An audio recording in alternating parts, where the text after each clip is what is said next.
Assalamualaikum warahmatullahi wabarakatuh.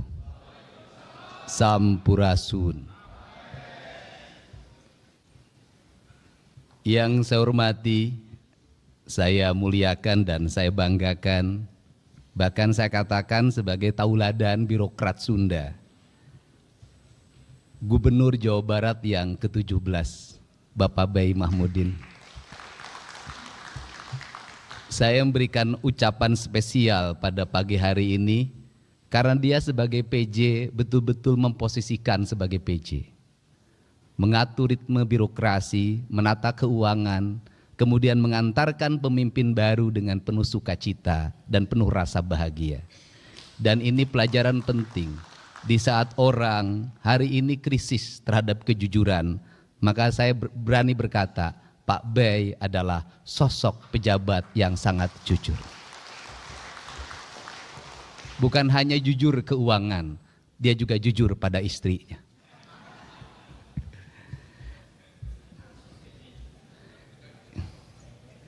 Yang saya hormati Saudara Wakil Gubernur Jawa Barat, yang saya hormati Ketua DPRD Provinsi Jawa Barat, saya lebih menyebutnya dalam keseharian Kang Buki Wibawa. Dia memiliki kewibawaan bukan hanya di kantor, dimanapun dia tetap berwibawa. Para wakil ketua, ada Kang Iwan Suryawan, ada Kang Emki Iswara, ada Mas Ono Surono karena emas, beda dan termasuk orang yang sangat kaya. Karena mungkin lebih dari 80 kg kekayaan emas murninya. Karena kita harus menghormati wilayah, karena wilayah Indramayu itu kebudayaannya, kebudayaan Cirebonan, Jawa dan Sunda.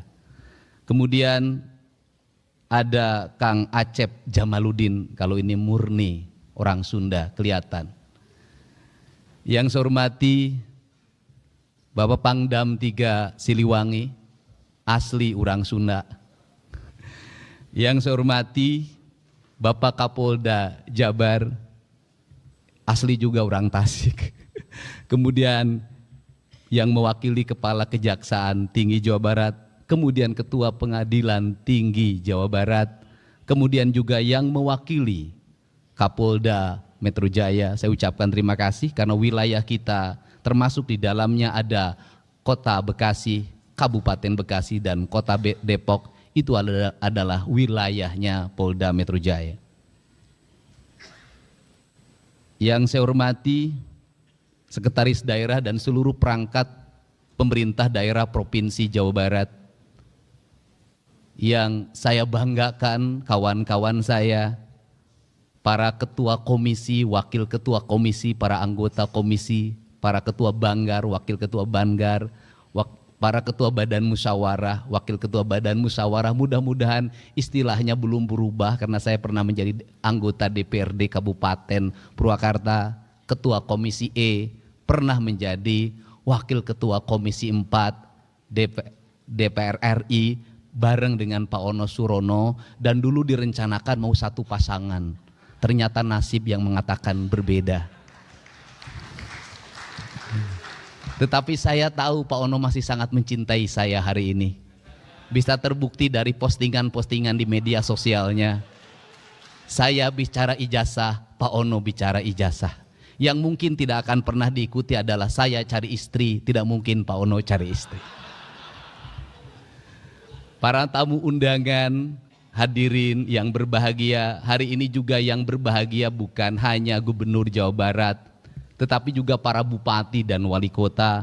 Mudah-mudahan hadir di sini. Saya mulai dari ujung selatan, wali kota Banjar kalau ada berdiri. Kemudian Bupati Pangandaran kalau ada berdiri, ada. Kemudian Bupati Ciamis, wali kota Tasik,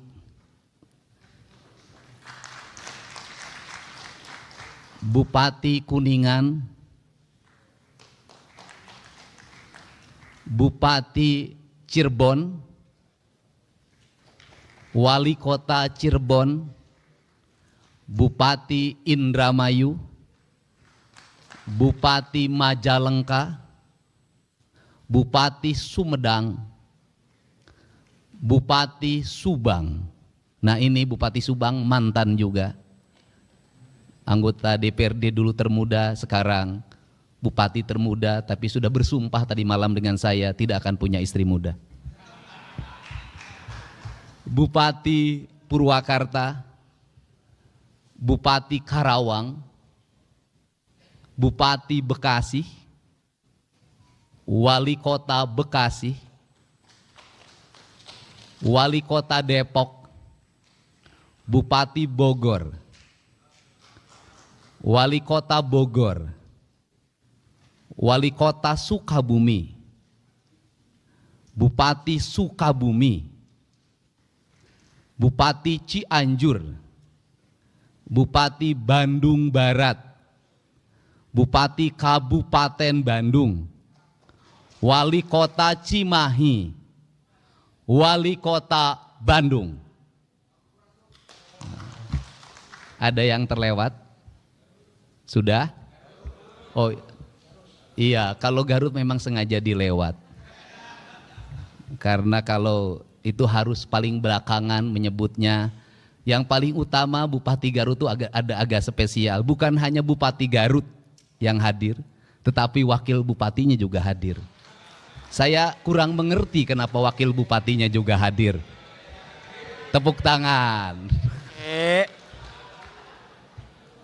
Yang jelas tadi pagi saya sudah menegur anggota DPRD Provinsi Jawa Barat, Dapil Purwakarta dan Subang dari Partai Gerindra, karena lebih banyak kunjungan ke Garut dibanding kunjungan ke Purwakarta dan Karawang.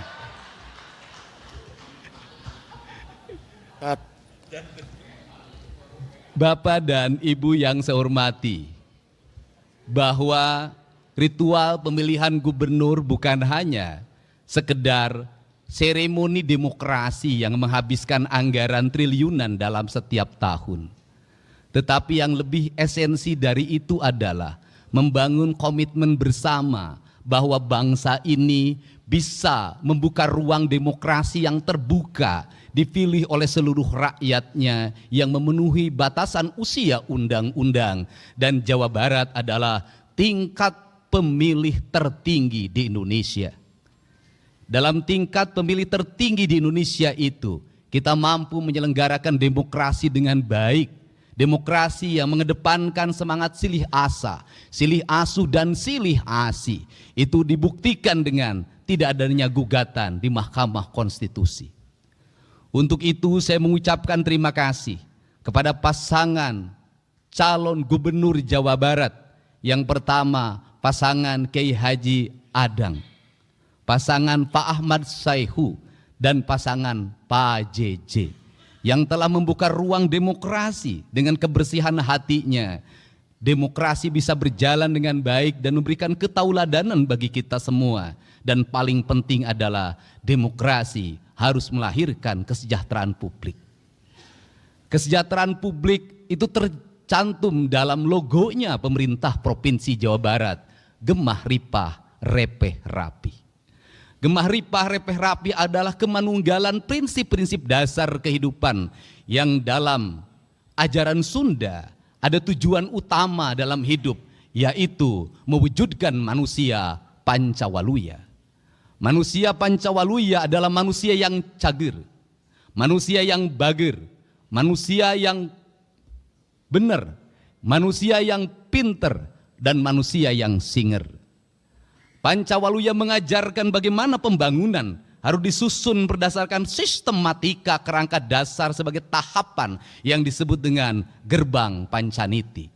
Dalam tahapan itu yang pertama adalah manusia cager, artinya bahwa kesehatan warga adalah fondamen utama dalam kehidupan kita. Maka pembangunan harus mengarah pada upaya membangun kesehatan. Maka kesehatan memiliki dua variabel. Yang pertama adalah pencegahan, yang kedua adalah pengobatan. Kerangka berpikir kita hari ini teracuni oleh kerangka berpikir materialisme, di mana kesehatan selalu dipahami dengan obat-obatan. Kesehatan selalu dipahami dengan alat kesehatan. Kesehatan selalu dipahami dengan rumah sakit. Kesehatan selalu dipahami dengan dokter yang memberikan resep, dokter yang mengoperasi seluruh kerangka itu. Kalau terus-terusan itu menjadi tujuan utama dalam pembangunan sampai dunia ini berakhir, kesehatan tidak akan pernah selesai. Kenapa? Kesehatannya bukan berbasis membangun manusia yang sehat, tetapi berbasis proyek kesehatan.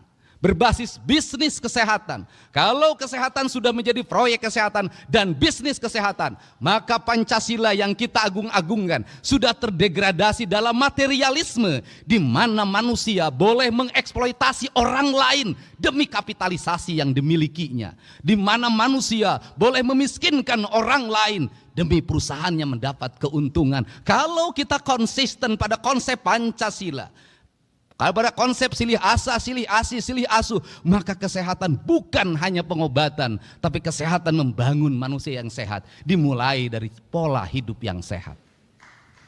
Maka pola hidup yang sehat harus dimulai dari mana? Negara harus berkomitmen untuk menciptakan iklim yang sehat, membangun tata ruang yang baik, menjaga mata air, menjaga aliran air, menjaga sanitasi lingkungan, menjaga udaranya, menjaga seluruh alam semestanya dengan konsep papat kalima pancer, dengan konsep tritangtu di buana yang sering saya sampaikan dalam debat-debat terbuka. Karena itulah yang diajarkan oleh leluhur kita, sehingga ketika saya mengatakan bahwa pembangunan di Jawa Barat itu harus kembali pada pembangunan yang berdasarkan asas-asas ajaran leluhur, sesungguhnya bukan klinik, sesungguhnya bukan mistik, tetapi sesungguhnya sebuah pengetahuan metafisika, sebuah pengetahuan tentang alam raya, tentang manusia membangun hubungan dengan alam dan seluruh semestanya yang disebut dengan kemanunggalan. Itulah konsep asasi tentang jati diri bangsa yang sebenarnya. Untuk itu turunannya seperti apa? Maka turunannya gunung kudu awian, lengkop kudu balongan, lebak kudu sawahan. Maka merawat alam, membubarkan berbagai bentuk perangkat perusakan terhadap alam adalah komitmen terhadap alam, dan ujungnya adalah komitmen terhadap Tuhan, komitmen terhadap Allah Subhanahu wa Ta'ala. Bagi saya tidak berarti penyembahannya pada Allah kalau tangannya mengeruk kekayaan alam, menghancurkan ekosistem, menghancurkan ekologi, membuat kerusakan bagi orang lain, melahirkan penderitaan bagi orang lain. Bagi saya bertuhannya adalah bertuhan kebohongan. Karena itu komitmennya harus bersama. Maka dalam komitmen bersama itu tadi ditandatangani, saya menyebutnya itu disebut dengan gerakan manunggal. Hanya manusia yang manunggalah dia akan sehat. Hanya manusia yang manunggalah dia akan sejahtera. Dan hanya manusia manunggalah dia adalah manusia yang menyatu dengan seluruh alamnya. Dan kelak ketika dia meninggal, dia akan kembali pada kesucian dirinya, kembali pada Allah sang pemilik dan maha suci dalam hidupnya. Perspektif itulah yang harus dibangun dalam kerangka berpikir ideologi pembangunan. Untuk itu, dari sekarang saya minta seluruh konsepsi pembangunan di Jawa Barat harus berdasarkan asas kesehatan. Kir mobil harus asasnya kesehatan. Menjaga keselamatan penumpangnya, menjaga keselamatan sopirnya, usia kendaraannya bukan hanya memenuhi perangkat administratif. IMB rumah harus memenuhi asas kesehatan. Pembangunan bangunan harus memenuhi asas kesehatan. Maka kesehatan adalah piranti rekomendasi bagi seluruh kebijakan pembangunan. Tidak boleh pembangunan bertentangan dengan prinsip-prinsip dasar kesehatan. Kemudian yang kedua adalah upaya kita melakukan pengobatan. Maka seluruh perangkat pemerintah harus segera mengalokasikan pembiayaan, menyediakan puskesmas pembantu di tingkat desa dengan kekuatan layanan yang memadai, menyediakan puskesmas di tingkat kecamatan yang rawat inap dengan kerangka layanan yang memadai, memberikan rumah sakit layanan di setiap kabupaten kota, di mana satu rumah sakit di kabupaten kota yang satu memiliki spesialis penyakit yang A, yang rumah sakit kabupaten lain yang B, yang kabupaten yang lain yang C. Maka yang disebut dengan pembangunan aglomerasi wilayah, saya menyebutnya dengan pembangunan wilayah kebudayaan. Dulu pemerintah kolonial menyebutnya ekskresidenan. Maka di ekskresidenan itulah harus tumbuh rumah sakit kabupaten kota yang satu sama lainnya saling mengisi. Yang satu unggul di paru-paru, yang lain unggul di kanker, yang lain unggul di bedah saraf. Maka investasi negara, investasi pemerintah provinsi harus mengarah pada itu. Apa yang menjadi kebutuhan publik, maka awal yang harus dilakukan adalah membuat audit kesehatan bagi seluruh warga Jabar, sehingga kita tidak salah dalam merencanakan alat kesehatan, tidak salah dalam membeli obat. Untuk apa? Agar sesuai dengan culture-nya. Apa yang terjadi di Jawa Barat hari ini, ketika orang Garut dipatok ular, maka serumnya tidak ada di puskesmas.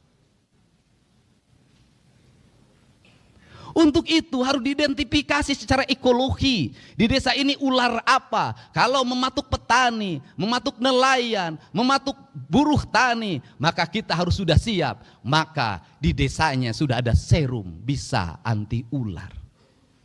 Kerangka ini harus dibangun dalam capaian berpikir yang universal, tetapi tindakan-tindakannya harus bersifat lokal. Kemudian yang berikutnya adalah membuat gerakan. Ketika hari ini dicanangkan gerakan makan bergizi gratis, sesungguhnya itu adalah harapan. Harapannya apa? Harapannya anak-anak kita mendapat asupan gizi yang memadai. Hari ini anak-anak Jawa Barat mengalami problem di makanan. Kenapa? Ibunya sudah tidak memasak di rumahnya. Maka anak-anak jajan di pinggir jalan. Maka anak-anak jajan dimanapun. Apa yang terjadi pada hari ini? Anak-anak meminum gula dengan kadar gula yang berlebihan yang dia dapatkan di warung-warung. Anak-anak memakan minyak-minyaknya, kadarnya sudah berhari-hari tidak diganti. Apa yang terjadi? Tingkat kesehatan derajat anak-anak menurun. Ketika tingkat derajat kesehatan anak-anak menurun, maka rumah sakit penuh dengan anak-anak, puskesmas penuh dengan anak-anak, maka kos pemerintah dihabiskan untuk biaya berobat. Padahal biaya berobat jauh lebih mahal dibanding dengan kita mencegah dari pengobatan. Yang kedua adalah kerangka cager kerangka bager. Maka orang cager maka dia akan bager. Bager itu apa? Bager itu dalam kata orang Sunda, yaitu orang yang memiliki kebersihan hati awalnya. Cilik putih celak herang, caang bulan 14, jalan gede sasapuan, tegenek temalek mek balumbang timur narawangan. Maka sifatnya dedehan welasan asihan, nulung kanu butuh nalang kanu susah nganter kanu sieun nyaangan kanu poeken. Maka kerangka kerja itu harus dibangun dalam sistem pendidikan yang membangun karakter pribadi anak-anak. Anak-anak kita pinter main IT-nya, anak-anak kita pinter berucapnya, tapi hari ini lemah kesabarannya, lemah fisiknya. Dan dalam jangka panjang, kalau ini dibiarkan, maka akan menjadi ancaman masa depan. Saya katakan, tadi malam sudah layak para bupati, wali kota hari ini mengevaluasi anak-anak TK, SD, dan SMP menggunakan perangkat HP dalam kehidupan keseharian. Kalau ingin punya generasi hebat. Belajar dengan membaca HP, ternyata di negara-negara maju kini sudah ditinggalkan. Kenapa? Tidak meninggalkan jejak di dalam pikirannya. Membaca buku jauh meninggalkan jejak dibanding membaca perangkat digital. Tetapi di perangkat digital jejaknya tidak akan pernah hilang. Kemudian benar, maka orang benar itu apa? Orang yang ucap dan tingkahnya sama. Kalau sudah seperti itu, maka tingkatan yang keempat, pinter. Orang pinter boleh, tetapi kalau dia sudah cager, sudah bager, dan sudah benar. Kenapa? Kalau pinter lebih dulu, dia tidak cager. Profesor tak akan berarti kalau dia kena stroke. Dia pinter, tapi dia tidak benar, rusak pegang anggaran. Tidak pernah mengarah pada kepentingan publik, habis belanjanya oleh kepentingan yang non publik. Maka pinter menjadi kekuatan utama. Yang terakhir, orang pinter tak ada arti kalau tidak singer. Dia tidak satset, dia tidak pok-pek-prak, dia tidak bisa mengaplikasikan seluruh perangkatnya dalam kehidupannya. Untuk itu saya mencoba membagi dua kerangka kerja pembangunan di Jawa Barat. Kerangka kerja yang pertama di tahun 2025 dan tahun 2026 serta sisa setengah dari 2027. Saya menyebutnya tahun belanja modal. Tahun belanja modal itu apa? Modalnya dalam bentuk infrastruktur. Maka saya menargetkan jalan Provinsi Jawa Barat harus selesai dalam waktu tahun 2025, sisanya 10% 2026. Ruang kelas baru sebanyak 3.333 ruang kelas harus selesai pada tahun ini. Sekolah-sekolah yang hari ini tanah-tanahnya masih milik orang lain, bangunannya milik orang lain, harus selesai pada tahun ini. Puskesmas yang diarahkan pada rawat inap harus selesai pada tahun ini. Jaringan listrik warga, di mana masih ada masyarakat Jawa Barat lebih dari 150.000 orang yang belum punya listrik, harus selesai pada tahun ini. Rumah rakyat miskin setengahnya harus selesai pada tahun ini. Tetapi angkanya tidak boleh 22,5, minimal 40 juta sampai 50 juta kalau ingin merubah nasib orang. Dan tidak lagi kita terkendala oleh sertifikat. Kenapa? Orang miskin tidak akan pernah punya sertifikat. Tidak boleh lagi terkendala dengan kepemilikan tanah. Orang miskin tidak punya tanah. Maka tugas negara adalah menyelesaikan seluruh problem administrasi tersebut. Jangan administrasi membuat mereka kehilangan harapan dan deritanya tidak akan pernah berakhir. Kemudian pembangunan irigasi harus selesai pada tahun depan. Dan tahun ini harus angkanya bisa mencapai 500 sampai 600 miliar. Kemudian pembangunan kepentingan yang lain, pasar. Kemudian pembangunan yang lain yang menjadi kebutuhan publik, maka kita harus mencoba menginvestasikan. Kalau ingin investasi, maka pembangunannya harus berkualitas. Lebih baik membangun jalan yang berumur 20 tahun daripada membangun jalan yang berumur 2 tahun. Kenapa? Karena nanti balik ke urut. Kembali lagi, kita tidak akan pernah selesai. Untuk itu tidak bisa provinsi saja, harus terintegrasi dengan kabupaten, harus terintegrasi dengan kota, harus terintegrasi dengan desa. Maka kabupaten, desa dan kota harus memiliki kekuatan yang sama.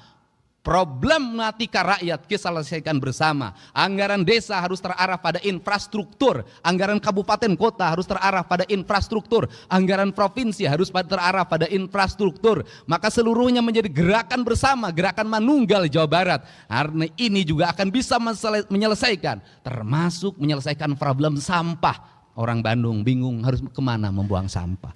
Setiap kabupaten hari ini mengalami kebingungan, jumlah sampah terus bertambah. Tetapi orang tidak mau dijadikan tempat pembuangan sampah.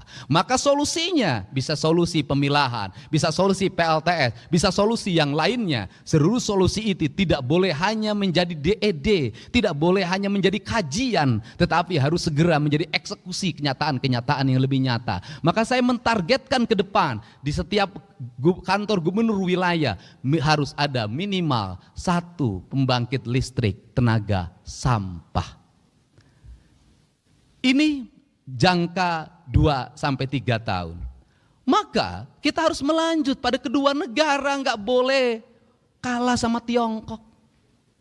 Kenapa Tiongkok berhasil?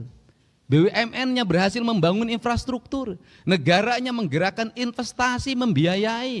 Apa yang terjadi? Mereka surplus keuangan. Karena surplus keuangan maka dia mencari negara di mana dia harus berinvestasi agar uangnya berputar lagi.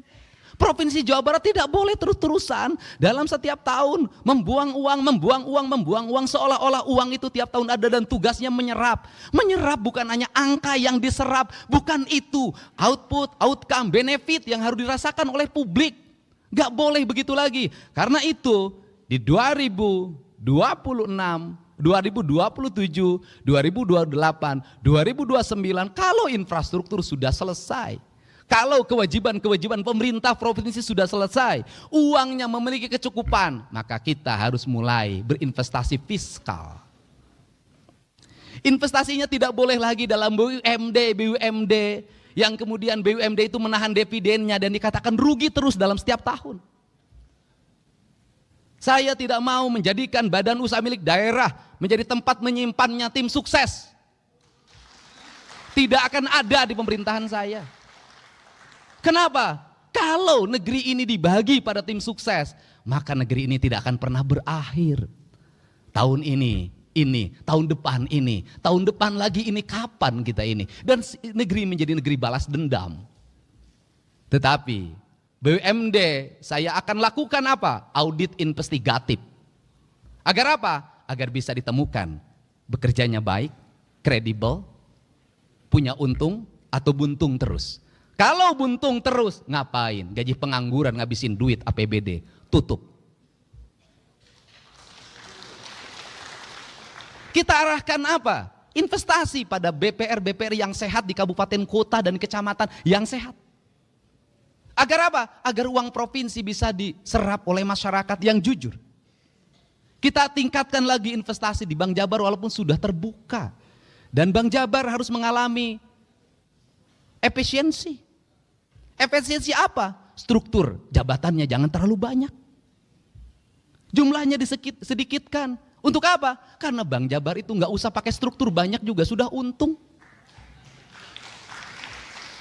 Pelanggannya ASN, anggota DPRD, bupati dan wali kota, termasuk mungkin saya nanti. Nah, kenapa? Kalau seperti itu, maka kalau jumlahnya sedikit, untuk apa? Agar dia dividennya tinggi. Kalau dividennya tinggi, belanjakan untuk kepentingan publik lagi. Kalau kemudian punya CSR, jangan disembunyikan, umumin berapa CSR-nya. Dan saya merencanakan CSR pada tahun 2025 untuk pembangunan sekolah. 1 sekolah dari CSR. Kalau seperti itu nanti anak-anak kita bisa bersekolah. Tidak ribut lagi. Tidak mengalami lagi anak Jawa Barat 350.000 ijazahnya belum ditebus. Negara sudah merdeka, ijazah belum ada di tangan. Ini adalah kerangka. Kalau kerangka ini sudah dibangun, maka pada periode ke depan kita menjadi provinsi yang memiliki kecukupan fiskal. Kalau sudah punya kecukupan fiskal, kalau provinsinya misalnya nanti ada BUMD yang profesional, bisa dikelola dengan baik, bisa jadi dia bangun jalan di provinsi lain. Bisa jadi dia bikin stasiun kereta api di posisi lain. Bisa jadi dia bangun apa di provinsi lain. Kenapa? Duitnya menyebar ke tempat lain. Kita punya kecukupan. Dari kecukupan itu apa yang akan terserap? Orang Jawa Barat nanti kerja di Kalimantan, membawa investasi provinsinya. Orang Jawa Barat kerja di Sumatera, membawa investasi provinsinya. Penduduk bukan terbalik, orang lain yang kerja di Jawa Barat. Karena kekurangan tenaga profesional. Untuk itu beasiswa pendidikan hari ini adalah beasiswa pendidikan investasi. Diarahkan untuk siapa? Anak-anak Jawa Barat yang memiliki kualifikasi kecerdasan tingkat tinggi. Agar dia menjadi penggerak ekonomi. Agar melahirkan engineer-engineer baru yang bisa menggerakkan mesin produksi di seluruh industri. Ini akan dibangun. Tetapi mesin produksi, industri, investasi harus dilindungi oleh siapa? Oleh negara. Oleh siapa? TNI, Polri, Kejaksaan, dan peradilan pada akhirnya. Untuk apa? Agar mereka tidak ngeluh-ngeluh. Pengusaha ini sudah capek dan lelah. Dia harus bayar pajak. Kadang-kadang dipajakin. Setelah itu dia harus bayar. Apalagi desa ngajuin proposal, kecamatan proposal, ormas proposal. Tidak dikasih, di demo. Padahal mereka sudah bayar pajak, sudah menyerap tenaga kerja. Kita harus membuat mereka menjadi nyaman. Kalau tidak ada investasi, rakyat Jabar mau kerja di mana? Yang tukang nasi goreng nggak akan laku. Untuk itu maka saya berani mengalokasikan pembiayaan dari provinsi untuk apa? Membangun ketenangan dan ketertiban di masyarakat Jawa Barat. Harga ketenangan ketertiban itu mahal. Betapa kita tidak bersedih tukang jagung dari kota Tasik digebuk jam 3 subuh pakai gear yang patah tangannya. Dari patah dia 2 yang dia alami. 1 tidak punya untuk berobat ke rumah sakit. Karena BPJS-nya tidak bisa memberikan perlindungan bagi korban kekerasan atau korban pidana. Yang kedua, kehilangan mata pencaharian selama 6 bulan ke depan karena tangannya patah. Rakyat negara harus hadir, tidak boleh lagi terjadi seperti ini. Dan saya, pemerintah Provinsi Jawa Barat, bersedia mengeluarkan uang berapapun demi ketenangan rakyat Jawa Barat. Ini yang dibuat. Kerangka dasar inilah yang harus dibuat ke depan. Kalau sudah seperti itu, kemah ripah repeh rapi, rakyatnya merasa nyaman, sakit negara hadir mengobati, di jalan dia dilindungi, kemudian anaknya sekolahnya dijamin oleh negara, pekerjaannya tersedia, maka dia akan hidup di alam Jabar yang disebutnya alam surga. Maka klaim kita sebagai provinsi religius bukan hanya religius ritualitas, tetapi secara substantif religius membangun ketenangan, kenyamanan bagi seluruh warganya. Inilah kerangka pikir kita tentang pembangunan. Dan seluruh kerangka pikir itu, maka kita masuk dalam wilayah politik administratif. Politik administratif yang pertama memerlukan para abdi negara yang jenius, yang pok-pek-prak, yang dimana tunjangan kinerjanya harus melahirkan kinerja, bukan melahirkan foto-foto selfie.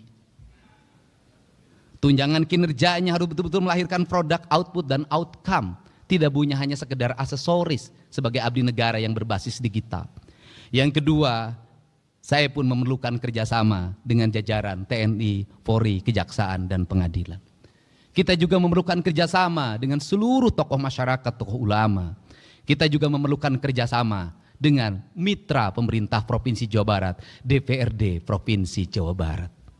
Kita ingin berlaku secara terbuka dan saya yakin setiap anggota DPRD berpolitiknya adalah keberlanjutan, terpilih lagi pada periode yang ke depan. Dan saya meyakini yang ada di sini nanti terpilih lagi dan mungkin masuk DPR RI dan mungkin jadi bupati wali kota, asal jangan nyalon gubernur dulu. Untuk itu saya mohon dengan sangat, terimalah berbagai pikiran gagasan saya yang out of the box ini, yang lahir dari hati, lahir dari kecintaan dan jiwa, yang ingin orang Sunda, orang Jawa Barat punya martabat di depan orang lain. Kita tidak mau jadi provinsi yang dihinakan karena jumlah anak-anak yang menikah di bawah umurnya tinggi. Kita tidak mau menjadi provinsi yang dihinakan karena lamanya sekolah masih 8 tahun. Kita tidak mau jadi provinsi yang dihinakan karena rakyatnya terjerat oleh pinjol dan judi online. Kita tidak mau jadi provinsi yang dihinakan karena angka harapan hidupnya masih rendah.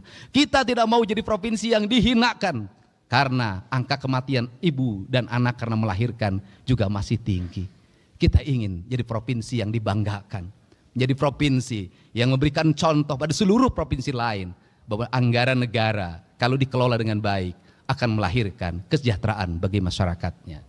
Untuk itu saya mengucapkan terima kasih atas seluruh dukungan warga Jawa Barat yang telah berpartisipasi dalam politik 27 November 2024.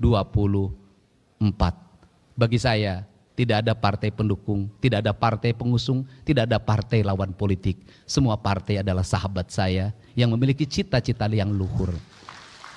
Dan saya pun tetap membuka ruang bagi semuanya untuk memberikan otokritik yang objektif dan mengarah pada solusi-solusi yang dibutuhkan oleh masyarakat. Bukan kritik yang bersifat kebencian atau didasarkan nalar-nalar sentimen karena persoalan pemahaman keyakinan yang berbeda. Untuk itu saya mengucapkan terima kasih. Semoga seluruh gagasan dan cita-cita ini bisa kita wujudkan dalam waktu yang tidak terlalu lama. Dan seluruh penantian itu bisa dirasakan oleh seluruh warga Jawa Barat. Saya mohon maaf pada semuanya apabila ada ucapan dan tingkah laku saya yang sering kontroversial, yang menimbulkan keriuhan di media sosial, tetapi tidak akan pernah ada tajamnya pisau kalau tidak pernah berasah dalam setiap hari. Pisau yang tidak berasah dia akan berkarat dan akhirnya tidak bermakna. Untuk itu saya ucapkan terima kasih. Lembur diurus, kota ditata, Jawa Barat istimewa. Wallahu muwaffiq ila aqwamit thoriq. Assalamualaikum warahmatullahi wabarakatuh. Sampurasun. Sekali merdeka tetap